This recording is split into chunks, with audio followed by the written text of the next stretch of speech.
कुछ लोग 11th class में केमिस्ट्री में एटॉमिक स्ट्रक्चर चैप्टर में पढ़े होंगे, या बहुत जगह टीचर नहीं पढ़ाते हैं या बुक में नहीं दिखता है तो नहीं भी जानकारी होगी। कोई बात नहीं है, यहाँ आपको जानकारी हो जाएगी। ये क्वार्क के बारे में पढ़ेंगे, ये न्यू चीज़ है आपके लिए, क्योंकि बहुत सारे लोग नहीं जानते होंगे, बहुत सारे लोग जानते होंगे। मैं बता दिया ये बात क्लियर, कुछ लोग जानते होंगे, कुछ लोग नहीं जानते होंगे। ये क्वार्क है, क्वार्क। आपको मैं पिछला ही लेक्चर में बताया था कि कोई एटम है, ध्यान रखेंगे, ये इसके अंदर प्रोटॉन और न्यूट्रॉन है, तो ये फंडामेंटल पार्टिकल है। इलेक्ट्रॉन हमने बताया था कि इसके चारों ओर घूमता है। तो कहता है कि ये जो प्रोटॉन और neutron fundamental particle of an atom है, ये भी कुछ एलिमेंट्री यूनिट से मिलकर बना है। ऐसे एलिमेंट्री यूनिट को क्वार्क कहा जाता है। कहने का मतलब मेरा क्लियर है कि any atom consisting of mainly 3 fundamental particles like proton, neutron and electron. These fundamental particles, proton and neutron, are built up of some elementary unit known as quark. जब known as quark है तो ये quark 2 type में आ जाता है। Types इसका quark का 2 है।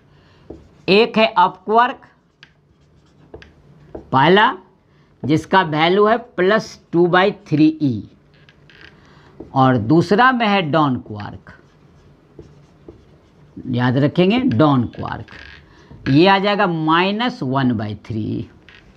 ये अप क्वार्क है तो इसको स्मॉल u से लिखेंगे, ये डाउन क्वार्क है तो स्मॉल d से लिखेंगे। क्लियर हो गया? Up quark +2/3, down quark -1/3। ई क्या है? तो एलिमेंट्री चार्ज। इसका मतलब ये फ्रैक्शन में आ गया। किस में आ गया? फ्रैक्शन में आ गया। ध्यान रखेंगे, तो ये फ्रैक्शनल चार्ज का पार्ट है +2/3 और -3/e। अब बात उठती है कि ये जो फंडामेंटल पार्टिकल हैं, इलेक्ट्रॉन, प्रोटॉन, न्यूट्रॉन, इस पर जो उपस्थित चार्ज है, इसको क्वार्क के टर्म में कैसे एक्सप्रेस करेंगे? How can I express the charge on proton, neutron और electron in terms of quark? तो यहाँ पर ध्यान देते हैं हम लोग, एकदम क्लियर हो जाएगा। देखिए, चार्ज ऑन प्रोटॉन क्या लिखते हैं हम लोग? +e। चार्ज ऑन प्रोटॉन जो है मेरा +e है, ध्यान देखिए, +e यहाँ लिख देते हैं, क्लियर हो जाएगा। अब हमको क्वार्क के रूप में लाना है कि कैसे +e आएगा। तो देखिए, हम इसको एक्सप्लेन करते हैं। +2/3 और +-1/3।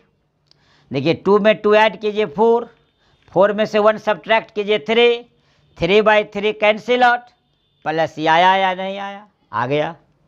अब +2/3 को क्या लिखते हैं? u। तो यहाँ लिखाएगा u, यहाँ भी लिखाएगा u और यहाँ लिखाएगा d। देखिए सामने में है, +2/3 को u लिखते हैं, इसको भी u लिखेंगे, इसको d लिखेंगे। इसका मतलब चार्ज ऑन प्रोटॉन क्या हो गया? u अब चार्ज ऑन न्यूट्रॉन जाते हैं हम लोग। चार्ज ऑन न्यूट्रॉन ये होता है 0, क्योंकि न्यूट्रॉन पर तो चार्ज ही नहीं होता। तो कैसे हम लोग लिखेंगे? ध्यान से देखिए, +2/3 -1/3 और -1/3। अब देखिए, ये +2 है, अब -1 -2 है, -2 + 2 कैंसिल हो जाएगा, 0 हो जाएगा। तो क्लियर हो गया, ये u, ये d और ये d हो गया। देखिए, charge on proton, charge on neutron. अब क्लियर? अब यहाँ हम लोग बता देते हैं charge on electron. Charge on electron तो ही नेगेटिव है ये, तो इसको एक्सप्लेन कीजिए। -1/3 -1/3 देखिए, -1 -3 कैंसिल हो जाएगा, तो -1 बच जाएगा ई के साथ। अब इसको हम क्या लिख सकते हैं? d। देखिए, यहाँ वैल्यू है d का, d = -1/3, u = +2/3, यानी ये अप क्वार्क है तो U है, ये D क्वार्क है तो D है। अब इस आधार पर आप क्लियर कर दिए charge on proton in terms of quark, charge on neutron in terms of quark, charge on electron in terms of quark. तो इस तरह आप क्वार्क को भी जान गए। अब हम लोग बार बार चर्चा कर रहे थे कि हम ट्रांसफ़र करेंगे इलेक्ट्रॉन का, एक जगह एक बॉडी से दूसरे बॉडी में इलेक्ट्रॉन जाएगी, ट्रांसफ़र होगा, नेचुरल इलेक्ट्रॉन जाएगी तो चार्ज में कमी और ज़्यादा जो बढ़ना घटना वो तो होता ही है।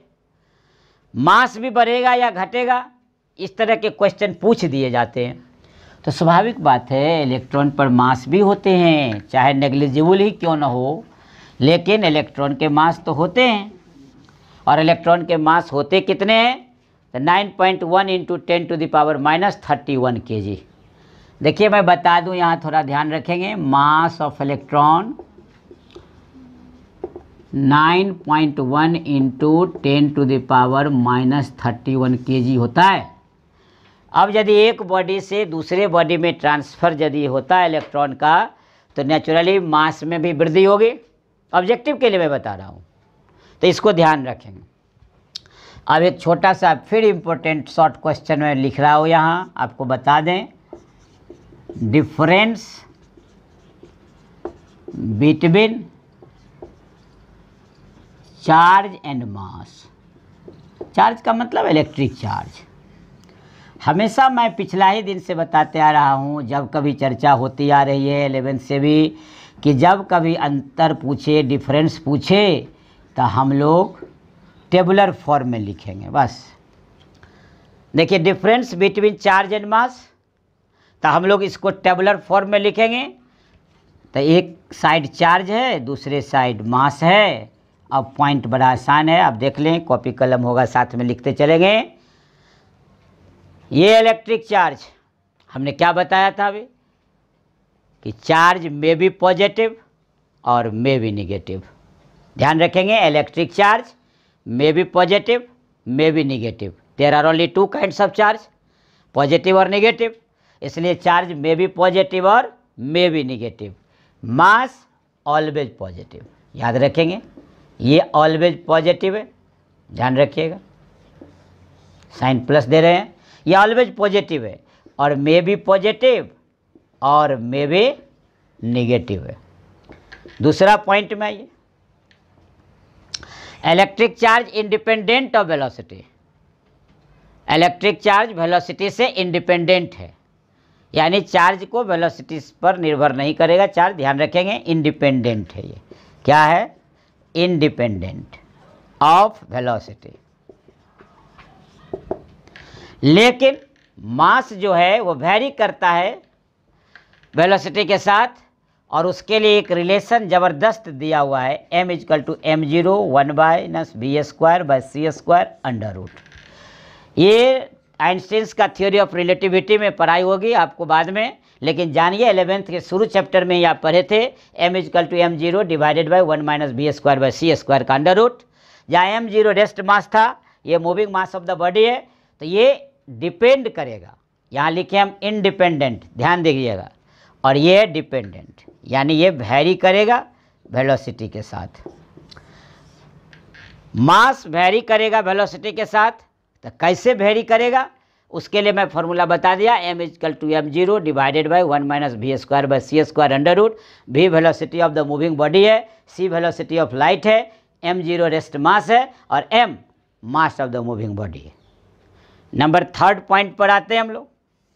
देखिए आसान है, छोटा छोटा पॉइंट सब है, आप आराम से याद करते जाएंगे, आपको पता चलता जाएगा। चार्ज का SI यूनिट हमने बताया था कूलम्ब, ये SI यूनिट है, और मास का SI यूनिट किलोग्राम, ध्यान रखेंगे। तो ये kg है, किलोग्राम, तो मास का SI यूनिट किलोग्राम और चार्ज का SI यूनिट क्या है? कूलम्ब। नंबर 4, जब आप बोले थे कि चार्ज दो टाइप से हैं, एक पॉजिटिव और एक निगेटिव, में भी पॉजिटिव और में भी निगेटिव, इसका क्या मतलब कि यदि फोर्स एक्ट करेगा चार्ज के बीच तो आइदर रिपल्सन होगा या अट्रैक्शन होगा। लाइक चार्ज रिपेल करेगा, अनलाइक चार्ज अट्रैक्ट करेगा। तो हम लोग चौथा पॉइंट क्या बना देंगे, the force acting between two charges either may be positive और मे बी निगेटिव हम लोग बोले थे, तो यहाँ हम लोग बदल देंगे language. The force acting between two charges may be attractive और मे बी रिपल्सिव। क्या बोलेंगे, मे बी अट्रैक्टिव और मे बी रिपल्सिव। लेकिन यहाँ चौथा में always attractive. The force acting between two masses is always attractive. 9th class में भी पढ़े थे, 11th में भी पढ़े थे, ग्रेविटेशन चैप्टर। उसमें आप देखे थे कि every particle of the universe attract to each other by an attracting force. तो वह याद रखने की चीज़ है कि the force acting between two masses is always attractive, और इसमें बताया the forces acting between two charges may be attractive और मे बी रिपल्सिव। इस तरह याद रखना है। अलग बात है कि पॉइंट बढ़ाने के लिए हम 5वां पॉइंट भी आपको बता दें तो अलग बात है कि ये जो चार्ज है इम्पोर्टेंट रोल अदा करता है इलेक्ट्रोमैग्नेटिज्म में। जो फर्स्ट पार्ट हमने बताया था पिछला लेक्चर में, इंट्रोडक्शन में, electrostatics, current, electricity, magnetic effect, alternating current. इसका मतलब कि electric charge plays an important role in an electromagnetism. और यहाँ है कि इट प्लेज, मास जो है, it plays an important role in gravitation. ये ग्रेविटेशन में इम्पोर्टेंट रोल अदा करता है और ये इलेक्ट्रोमैग्नेटिज्म में इम्पोर्टेंट रोल अदा करता है। इलेक्ट्रिक चार्ज को अब हम लोग डिस्ट्रीब्यूट करेंगे बॉडी पर। बार बार बोलते थे हम लोग एक बॉडी से दूसरे बॉडी, दूसरे बॉडी से पहले बॉडी। तो बॉडी के ज्योमेट्री पर, ज्योमेट्री का मतलब लेंथ, एरिया, वॉल्यूम। तो बॉडी के ज्योमेट्री पर हम लोग चार्ज को डिस्ट्रीब्यूट कर देंगे, उसको बोलते हैं चार्ज डिस्ट्रीब्यूशन। क्या बोलते हैं, चार्ज डिस्ट्रीब्यूशन। यानी charge can be distributed on a body depends upon its geometrical shape. तो 3 नाम हमने बताया, एक either on its length, either on it's area और ऑन इट्स वॉल्यूम। तो जब लेंथ की बात उठेगी तो उसका नाम हो जाएगा linear density of charge. Linear density of charge, इसको हम लोग लैम्डा से लिखते हैं। लैम्डा ये पहले से जानकारी है आप 12 में, linear density of charge lambda. तो कहता है कि total amount of charge per unit length of the body, total amount of charge per unit length of the body is called its linear density of charge. तो clear हो गया, lambda is equal to Q by L. Lambda is equal to Q by L, total amount of charge per unit length of the body. ऐसा unit आप आराम से लिख सकते हैं, चार्ज का हो गया कूलम्ब और लेंथ का हो गया मीटर, तो कूलम्ब पर मीटर। ये था linear density of charge. Definition ही जानना है आपको, पूछता भी यही है। देखिए, सरफेस डेंसिटी ऑफ चार्ज, जब कभी भी चार्ज को डिस्ट्रीब्यूट करेंगे तो इसी ज्योमेट्रिकल शेप पर, या तो लीनियर लेंथ के अलॉन्ग, या फिर एरिया, देखिए सरफेस के अलॉन्ग, या फिर वॉल्यूम। तो देखिए सरफेस डेंसिटी ऑफ चार्ज कहता है सिग्मा।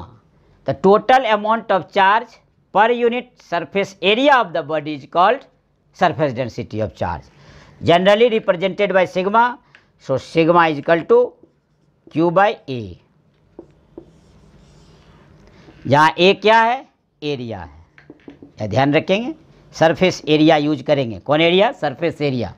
और ये क्यू है चार्ज, तो sigma is equal to Q by A. यदि इसका ऐसा यूनिट हम बैठाएं इसका, तो ऐसा यूनिट क्या हो जाएगा, कूलम्ब मीटर स्क्वायर, नीचे हो जाएगा तो कूलम्ब पर मीटर स्क्वायर, इसका ऐसा यूनिट हो जाएगा। और थर्ड हमने क्या बताया, वॉल्यूम।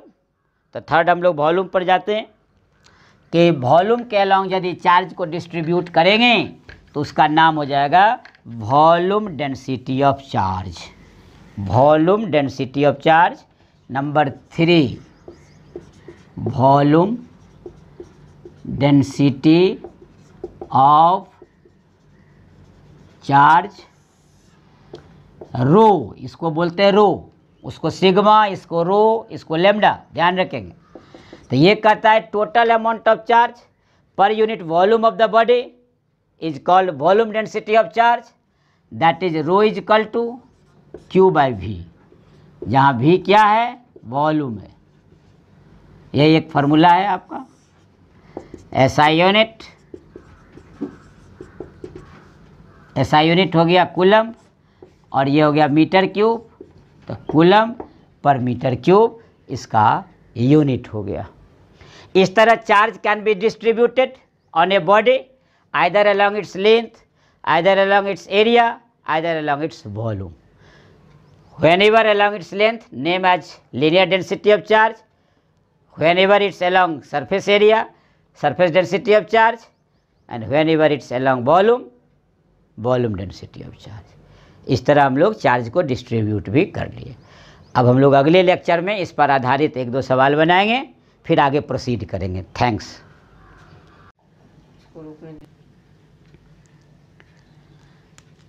तो इस तरह हम लोग क्या किए, चार्ज डिस्ट्रीब्यूशन को पढ़ लिए, linear density of charge, surface density of charge and volume density of charge. अब क्या करते हैं हम लोग, इस पर कुछ सैम्पल प्रॉब्लम बना लेते हैं, तब हम लोगों की जानकारी जो है और क्लियर हो जाएगी कि कैसे न्यूमेरिकल को बनाया जाता है। क्योंकि आपके क्लास में न्यूमेरिकल से बहुत सारे लोग डरते रहते हैं कि कैसे न्यूमेरिकल बनाया जाए। तो मेरी आदत सी है कि जैसे ही कुछ टॉपिक्स आएंगे, फार्मूला आएंगे, आपको कुछ सवालों से परिचित कराएंगे। इस आधार पर ये आपका कॉपी कलम आपके पास है, ये सैम्पल प्रॉब्लम के रूप में आपको हम 1 2 3 4 क्वेश्चन बनाने का प्रयास करते हैं, आपको बताते हैं जैसा कि बोर्ड पर दिखाया गया। 1 बाय 1 हम लोग सोल्व करते हैं। जैसे सॉल्यूशन नंबर 1 क्या है, 1 नंबर क्वेश्चन पहले पढ़ा जाए। यहाँ लिखा हुआ है ring of radius 4 centimetre consisting A charge 8 microcoulomb, find its linear density of charge. Clear हो गया कि हमको लीनियर डेंसिटी ऑफ चार्ज निकालनी है, यानी लेमडा निकालनी है। लेमडा का फॉर्मूला होता है क्यू बाई एल। अभी हम बताएं लीनियर डेंसिटी ऑफ चार्ज का total amount of charge per unit length of the body is called linear density of charge, so lambda is equal to Q by L. अब यहाँ here है क्या दिया हुआ, देखिए चार्ज का वैल्यू दिया हुआ है आपको 8 माइक्रोकूलम। पिछला लेक्चर में ही हम बतलाए थे कि न्यूमेरिकल अप्रोच करके लिखाए थे, देखेंगे आप। अब देखिए उसमें क्लियर लिखा हुआ है 1 माइक्रोकूलम 1 गुने 10 टू द पावर -6 कूलम, तो हम लोग यहाँ मल्टीप्लाई कर देंगे 10 टू द पावर -6 कूलम से।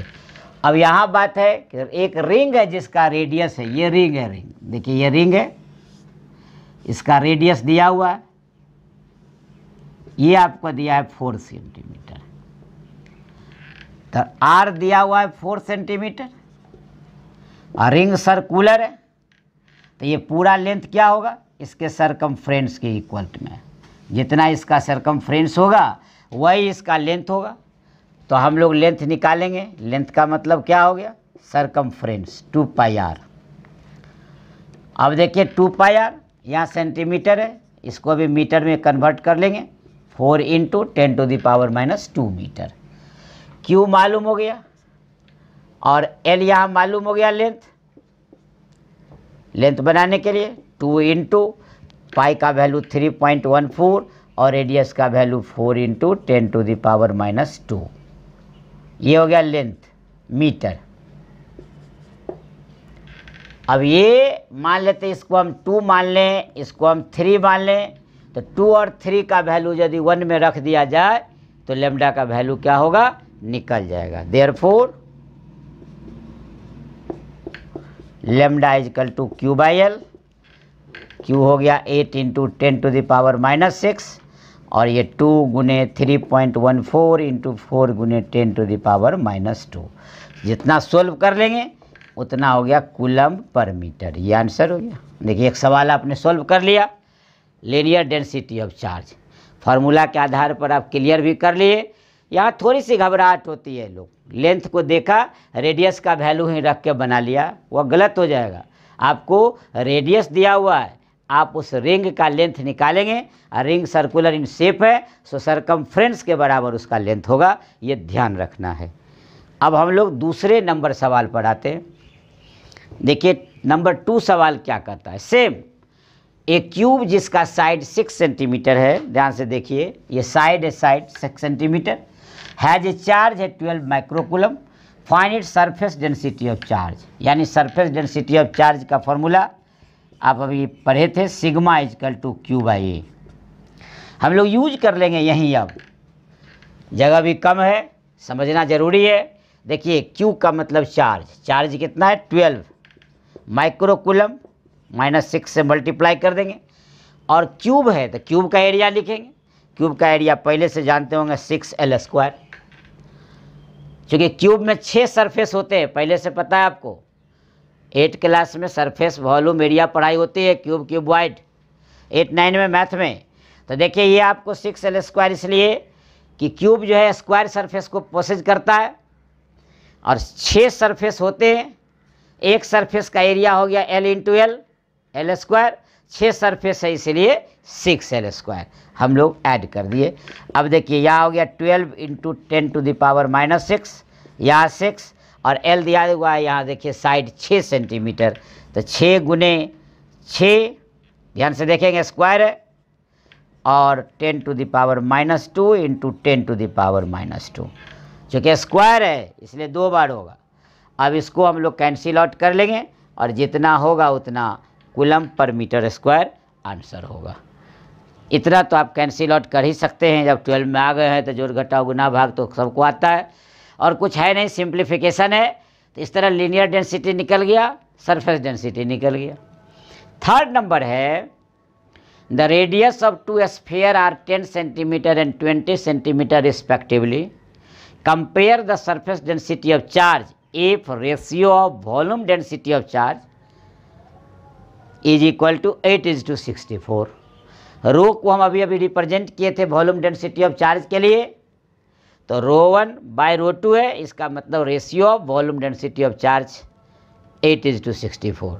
यानी आपको निकालना क्या है, सरफेस डेंसिटी ऑफ चार्ज का रेशियो। आपको सरफेस डेंसिटी ऑफ चार्ज का रेशियो चाहिए, आपको ये बनाना है। देखिए थोड़ा सा उधर आप उतार ले, इधर ऊपर से हम लोग इसको रब कर देते हैं, जितना काम हो गया ध्यान रखा जाए, इसकी ज़रूरत अब नहीं है।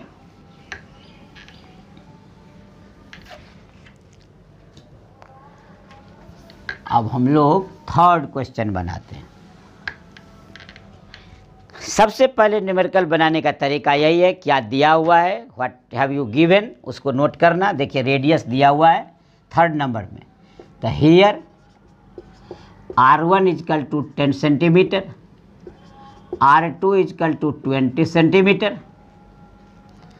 Compare the surface density of charge, σ1/σ2 बराबर व्हाट, एंड ρ1/ρ2 = 8/64। ये आपको मालूम है, निकालना है, हमको फाइंड करना है σ1/σ2। तो इसी से हम आगे बढ़ जाते हैं। पहले दिया हुआ जो है उससे हम लोग आगे बढ़ते हैं, क्योंकि Q1/Q2 हमको चाहिए, A1/A2 चाहिए, तो पहले इससे हम लोग आगे बढ़ते हैं। देखिए ρ1 का फॉर्मूला क्या होता है, Q1/V1, इसका क्या होता है Q2/V2। ये दिया कितना है 8:64। एकदम टेंशन नहीं लेने का, आराम से बनाने का। देखिए Q1 वॉल्यूम निकालना है, स्फीयर है, स्फीयर का वॉल्यूम पहले से मालूम 4/3 πr1³। ये ऊपर मल्टीप्लाई कर देते हैं, V2 ऊपर चला गया, 4/3 πr2³ डिवाइडेड बाय, ये हो गया आपका Q2। आगे जैसे कि तैसा, एट इज। अब देखिए cancel out, 4/3 pi 4/3 pi cancel. देखिए Q1/Q2 और इधर आ गया R2/R1 का होल क्यूब = 8/64। ऐड कर देते हैं हम। अब देखिए ध्यान से, Q1/Q2, R2/R1, यहाँ क्या दिया था, R2 20/10 का क्यूब 8/64। कैंसिल आउट, देखिए 2 को हम 3 बार मल्टीप्लाई करेंगे 8 से 8 कैंसिल हो गया, तो Q1/Q2 इजकल टू कितना आ गया 1/64। क्लियर है? इसको हम लोग स्टैंडर्ड बना के रख लें। अब हम लोग क्या करेंगे, इसके आगे हल्का सा जगह बनाते हुए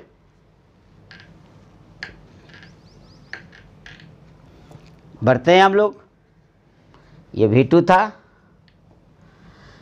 अब हमको चाहिए नाउ सिग्मा 1/σ2 Q1/A1 और A2/Q2।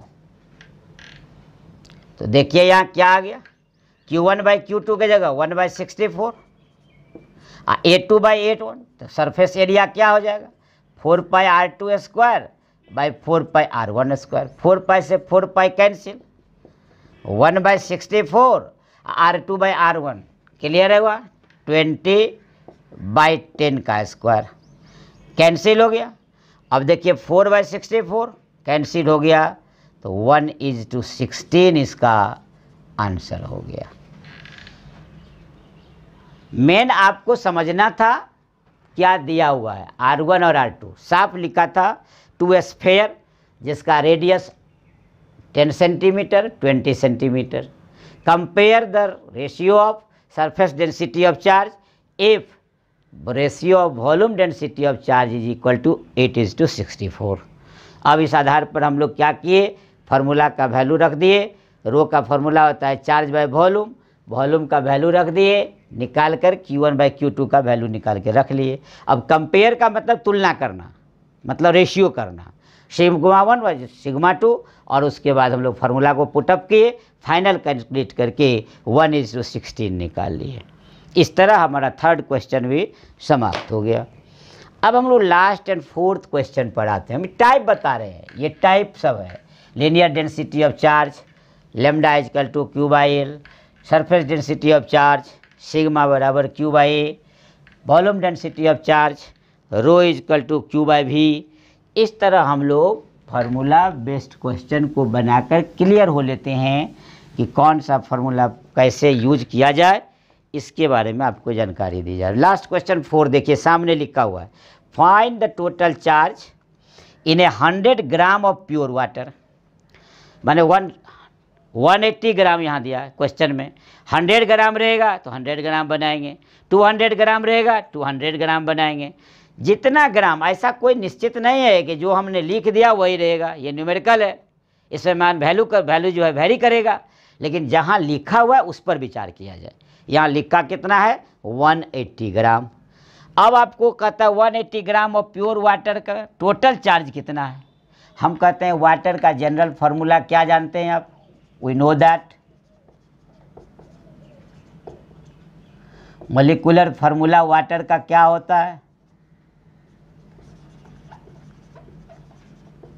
Of water H2O। Number of moles निकाल लेंगे पहले हम, ये केमिस्ट्री में पढ़े होंगे आप, फर्स्ट चैप्टर 11th का है, some basic principle of chemistry, उसमें ये पढ़े होंगे आप। केवल यहाँ चार्ज के कारण हम रिपीट कर रहे हैं, है केमिस्ट्री का चीज़। नंबर ऑफ मोल्स क्या होता है,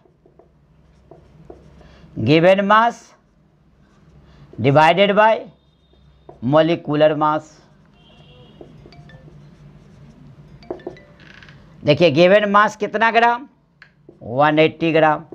मॉलिक्यूलर मास किसका, H2O का, तो हाइड्रोजन एक का है 1, 2 हाइड्रोजन है इसलिए 2, एक ऑक्सीजन का है 16, तो यहाँ 16, यदि 2 ऑक्सीजन होता तो 2 देते। कोई दूसरा यदि सब्सटेंस दिया रहेगा उसका मॉलिक्यूलर मास लिखना है, उसके लिए मोल निकालना है। तो ध्यान रखिए, देखिए 180/18 आपका 10 मोल हो गया, तो नंबर ऑफ मोल्स हो गया 10m। यहाँ तक आप क्लियर हो गए। अब 1 मोल में कितने मॉलिक्यूल्स कंटेन होते हैं ये हम पहले से जानते हैं केमिस्ट्री में। 1 मोल कंटेंट्स 6.022 इंटू 10⁻23 मॉलिक्यूल्स। 1 मोल कंटेंट्स, देखिए ये एग्जैक्ट वैल्यू होता है, लेकिन हम क्लासरूम में पढ़ा रहे हैं। अभी आपको जल्दी हो जाए, समय आगे बढ़े, तो हम क्या करते हैं, 0.022 को हटा दिए। लेकिन मान लीजिए एग्जाम में बनाना या कहीं और बनाना है, तो यदि 6.022 लेके बनाना है तो उसी लेके बनाएंगे। लेकिन यहाँ जल्दी हमको हो जाए, समय कम लगे, इसलिए हम लोग क्या किए कि 6 गुने 10⁻23 मॉलिक्यूल्स लेकर के हम लोग बना रहे हैं। तो 1 मोल कंटेंट्स इतना, तो 10 मोल, क्योंकि आपको 10 मोल आया है, तो 10 मोल कंटेंट्स, इसमें 10 से मल्टीप्लाई हो गया तो 24 मॉलिक्यूल्स हो गया। अब है क्या, हमको तो निकालना है चार्ज। टोटल चार्ज का फॉर्मूला Q = Na, तो n नंबर ऑफ इंटीजर होना चाहिए, E होना चाहिए। कहाँ से लाएंगे, तो अभी आपको देखिए मॉलिक्यूल्स है, तो 1 molecule of water, 1 molecule of water contents कितना इलेक्ट्रॉन, तो देखिए H2O है, एक हाइड्रोजन के पास 1 इलेक्ट्रॉन, 2 हाइड्रोजन है तो 2 हो गया, प्लस एक ऑक्सीजन के पास 8 इलेक्ट्रॉन तो 8 हो गया, यानी जोड़ करके हो गया 10 electron. 1 molecule of water contents 2 + 8 यानी 10 इलेक्ट्रॉन। कंटेंट्स कितना इलेक्ट्रॉन, तो 10 इलेक्ट्रॉन, ध्यान रखेंगे। अब तो 10 इलेक्ट्रॉन हो गया। अब मॉलिक्यूल्स है हमको कितना, 6 गुने 10⁻24 molecules. Therefore total number of electrons 6 × 10⁻24 × 10, final हो गया 6 × 10⁻25 इलेक्ट्रॉन। देखिए आपके पास टोटल नंबर ऑफ इलेक्ट्रॉन्स निकल गया। अब लास्ट में टोटल चार्ज निकाल देते हैं। Total charge Q = Na, n तो मालूम है 6 × 10⁻25, और E का वैल्यू तो पहले से रटे हुए हैं आप, 1.6 × 10⁻−19। अब आप इसको मल्टीप्लाई कर लीजिए, इसको घटा दीजिए, यही आपका हो गया फाइनल। अब इसको 16 को 6 से गुना कीजिए 9.6, अब 25 में से 19 गया तो 6 पॉजिटिव वैल्यू रहेगा। यही आपका कूलम आपका आंसर हो गया। ये था find the total charge in A 180 gram of pure water. तो इससे क्लियर हो गया कैसे निकालेंगे, फिर एक बार दोहरा देते हैं, क्योंकि ये केमिस्ट्री में भी काम आएगा, फिजिक्स में मैं बता रहा हूँ। सबसे पहला काम है, जिस मॉलिक्यूल का कहेगा निकालिए, उसका मॉलिक्यूलर फार्मूला से हम लोग लिख लेंगे, उसका हम नंबर ऑफ मोल्स निकाल लेंगे। उसके बाद 1 मोल कंटेंट्स इतना मॉलिक्यूल्स, बार बार रिपीट कर रहे हैं, केमिस्ट्री में 6.022 का उपयोग होगा, लेकिन 0.022 का वैल्यू यहाँ नगण्य है, हम इसलिए जल्दी गुना भाग क्लास में हो जाए इसलिए उसको हटा दिए। ये ध्यान रखेंगे, ऐसा नहीं कि ये वैल्यू होता है। 1 मोल हमेशा याद रखेंगे, 6.022 गुने 10⁻23। अब ये इस आधार पर मॉलिक्यूल्स हो गया। 10 मोल कितना कंटेंट्स करेगा, इतना मॉलिक्यूल्स। 1 मॉलिक्यूल ऑफ वाटर कितना इलेक्ट्रॉन कंटेन करेगा, तो 10, और टोटल नंबर ऑफ इलेक्ट्रॉन्स है अब कितना, तो 10 से मल्टीप्लाई कर देंगे। इस तरह टोटल चार्ज हम Q बराबर इतना निकाल लेंगे। इस तरह हमने क्या देखा कि 2-4 सवाल बना करके कंफर्म हो गए कि हमको न्यूमेरिकल ऐसे सॉल्व करना है। इस तरह कई सवाल अब आपको मिलेंगे, आप उसको बनाने का प्रयास करेंगे। Thank you.